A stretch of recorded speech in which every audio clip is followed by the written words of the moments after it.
Ladies and gentlemen, may I have your attention, please? The cervical region is one of the secondary curves, along with the lumbar region. It also said that it's the most mobile among the others.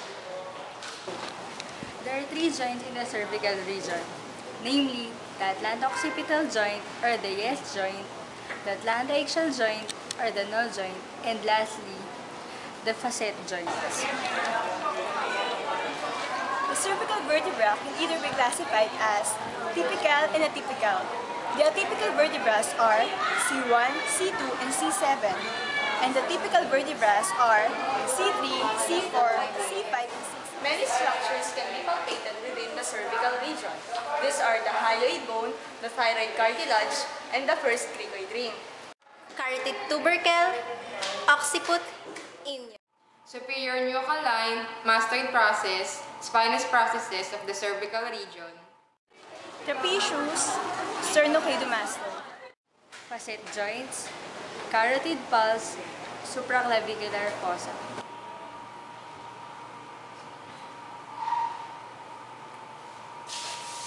So without further ado, let's start the palpation. So everybody, sit back, watch, learn, and enjoy.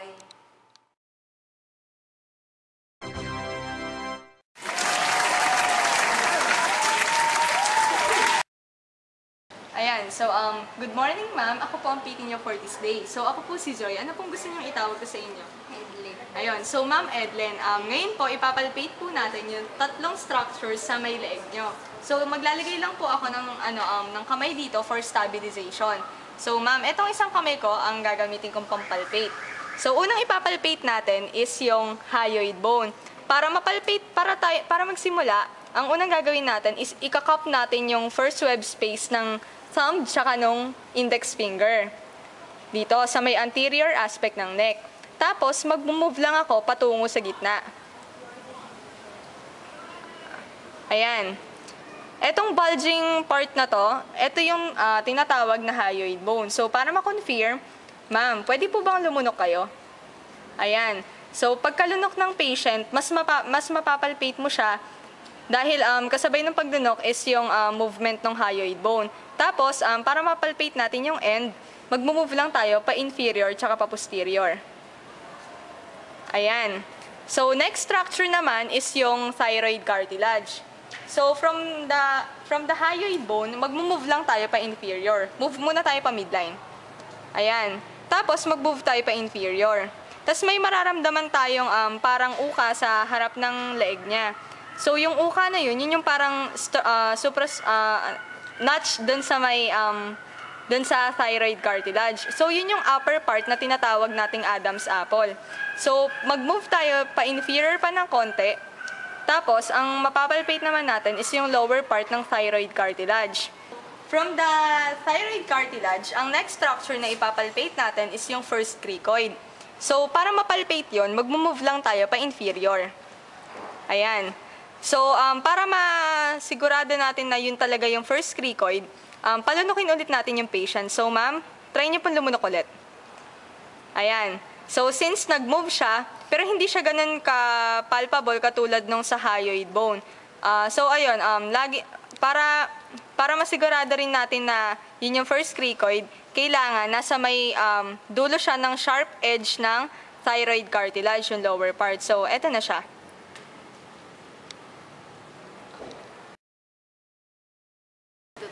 Hi ma'am, ako po yung PT nyo ngayon. Ako po si AB. Ma'am, ang ipapalpate ko po ay carotid tubercle. Ang reference po natin ay first cricoid ring. Ang first cricoid ring po ay matatagpuan sa ilalim po ng thyroid gland. Ito po yung thyroid niya, ito po yung first cricoid ring niya. Malalaman po nating first cricoid ring to pag lumunok po siya, tas gumalaw po to. Ma'am, lunok nga po kayo. O, ito na yung gumalaw. Tapos, move ka lang po palateral para makita mo yung carotid tubercle. Ito na po yung carotid tubercle. Ngayon naman po, ang ipapalpate natin ay posterior aspect po ng head natin. Ang una po ay occiput. Ang occiput po ay posterior portion of our skull. So, ito po yun.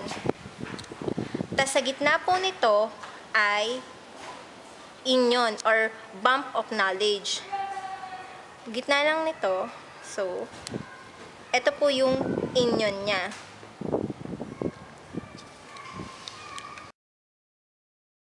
Good morning po sa inyong lahat at lalo na sa aking patient. So Ma'am Edlin, ang kakapain ko po sa inyo ay ang inyong superior nuchaline mastoid process at ang inyong pong spinous process po ng inyong cervical. So, ang reference natin para sa superior nuchaline is the inyon na pinalpate kanina. So, ito yung inyon. Then, from the inyon, move tayo laterally. At ayun na yung superior nuchaline. So, ayan. Laterally lang siya. So, ulitin ko, from the inyon, move laterally. Ayan. Then, continuation siya para mapalpate yung mastoid process. So, from the lateral edge of the superior nuchaline, papunta sa side ng skull, ayun, marireach natin yung mastoid process. So, ito, yung mastoid process. Ayan. Then, para sa spinous processes ng cervical region, from the inyon ulit, ang reference natin, bababa lang tayo. Ganyan. Then, ang first spinous process na papalpate natin is yung C2. Madali siyang ipalpate kasi bifid yung characteristic ng kanyang spinous process. Then, C2, then inferiorly is the C3, then C4, C5, C6, then yung pinaka-prominent at saka yung pinaka-mobile na cervical spine is the C7. Papalpate naman po natin yung sternocleidomastoid. So yung patient po natin nakasupine kasi mas relax po yung sternocleidomastoid natin kapag po nakasupine. So yung origin niya po, dito sa anterior zone ng neck natin, yung origin ng sternocleidomastoid mula po sa suprasternal notch papunta sa mastoid process. So kung mapapansin po natin, mula sa suprasternal notch papunta dito sa mastoid process, para po siya nagpo-form ng triangle. So para po umpisahan po natin sa pagpalpate ng right sternocleidomastoid. So ma'am, i-rotate po natin yung leg natin sa left side. So ito po yung right sternocleidomastoid niya. So susunod naman po natin gawin, ma'am, i-rotate po natin yung head natin sa kabilang side po. So ito naman po yung kanyang left sternocleidomastoid. So kailangan po nating tignan yung magkabilang sides para po makita natin kung meron pong discrepancy sa shape, sa size, or sa tone ng muscle. So yung sternocleidomastoid natin, nagiging taut siya kapag nagiging hyperextend yung muscle.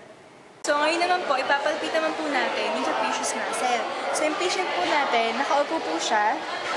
So uumpisahan po natin yung palpation mula po sa occiput. So dito po sa occiput, dito po yung origin ng trapezius muscle. Yung mga spinous process po, mula sa C7 papunta sa T12, may mga naka-attach din po na origin ng trapezius muscle. So ang insertion po, bilaterally po yung fibers niya, papunta rito sa acromion process. Tapos, dito rin po sa spine ng scapula. At dito po sa clavicle. So, ang trapezius muscle po natin, meron siyang tatlong parts.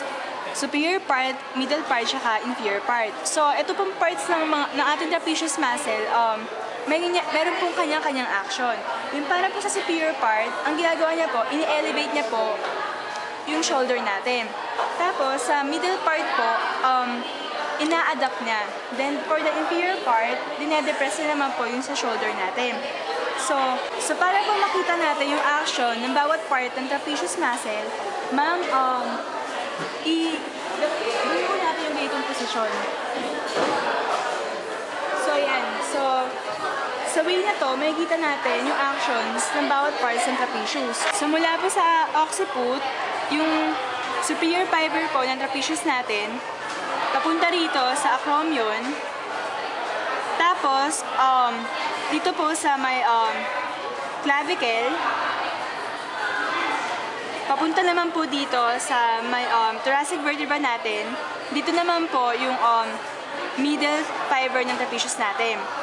Along naman po sa spinal scapula, papunta naman, pababa po hanggang sa T12. Doon naman po yung fiber ng, inferior fiber ng trapezius muscle. Good morning po, ma'am. Papalpate naman po natin ngayon ang facet joints ng cervical spine. Ang una po natin gagawin ngayon, from pupunta po tayo ngayon sa inion.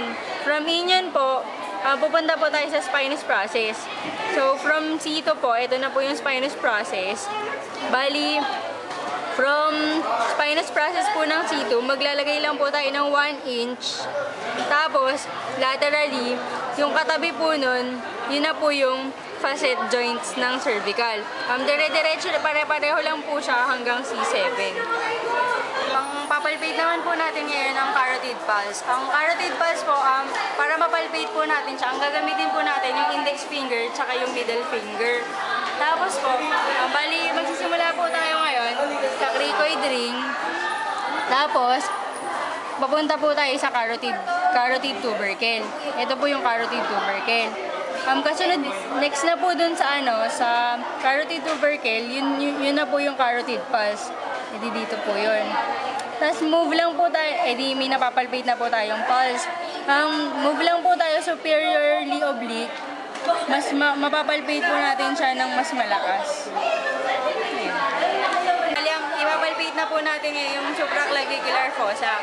Ang supraclavicular fossa po, from nasa taas daw po siya ng clavicle natin at lateral po sa suprasternal latch. Bali, move lang po tayo lateral tsaka superiorly. Mapapalpate na po natin yung supraclavicular fossa. Bali, yung parang triangle po dito, ito po yung supraclavicular fossa.